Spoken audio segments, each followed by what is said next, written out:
అది అదృష్టం. ఈ సందర్భంలో మీకు పవన్ కళ్యాణ్ గారికి అందరికీ థ్యాంక్స్ చెప్తున్నాను. మీ అందరికీ గుర్తుండే ఉంటుంది, పవన్ కళ్యాణ్ గారు గెలిచిన తర్వాత ఇక్కడ ఉన్నటువంటి చాలామంది అభిమానులు, జనసేన జనమేళలు, ఎంతోమంది పిఠాపురం వాస్తవులు ఏమడిగారంటే ఒక ఫెస్టివల్ చేయాలి, ఒక పండగ పండుగలాగా మీరు చేర్పించాలండి అని చాలా రిక్వెస్ట్ చేశారు పవన్ కళ్యాణ్ గారిని. ఈ విషయం మీ అందరికీ తెలుసు.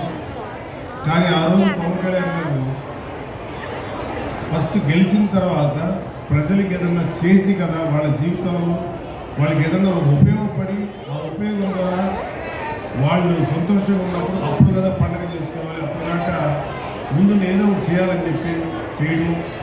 అదేవిధంగా ఇవాళ పిఠాపురానికి లాస్ట్ ఇయర్ ఈ ఇయర్ దాదాపు 500 కోట్ల పైగా పిఠాపురానికి ఖర్చు పెట్టారు.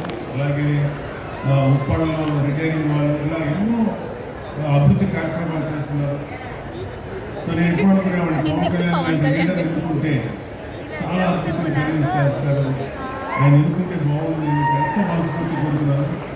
So very very happy. ముఖ్యంగా మీ అందరికీ ఒక విషయం మేము చెప్పాల్సింది ఏంటంటే, నేను జనసేన ఒక కార్యకర్తగా నాకు చేతనైనంతవరకు పనిచేశాను. అయితే నాకు ఎమ్మెల్సీ ఇచ్చినప్పుడు ఓకే అది బాధ్యతగా తీసుకున్నాను తప్ప దాన్ని ఒక ప్రివిలేజ్గాను ఒక అధికారంగా తీసుకోలేదు. నా జీవితంలో నిజమైన సంతోషాన్ని, ఆనందాన్ని, ఒక థ్రిల్లింగ్ని ఇచ్చింది పిఠాపురం ప్రజలు. ఏ విషయంలో అంటే పవన్ కళ్యాణ్ గారిని గెలిపించారు.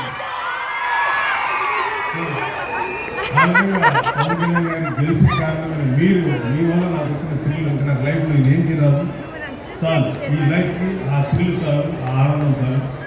సో మీ అందరికి ఎప్పుడు నేను కూడా చేతనంతవరకు టచ్లో ఉంటాను. మీ అందరి కష్టకాలంలో నా వరకు చేతనంతవరకు పాల్గొంచుకుంటున్నాను.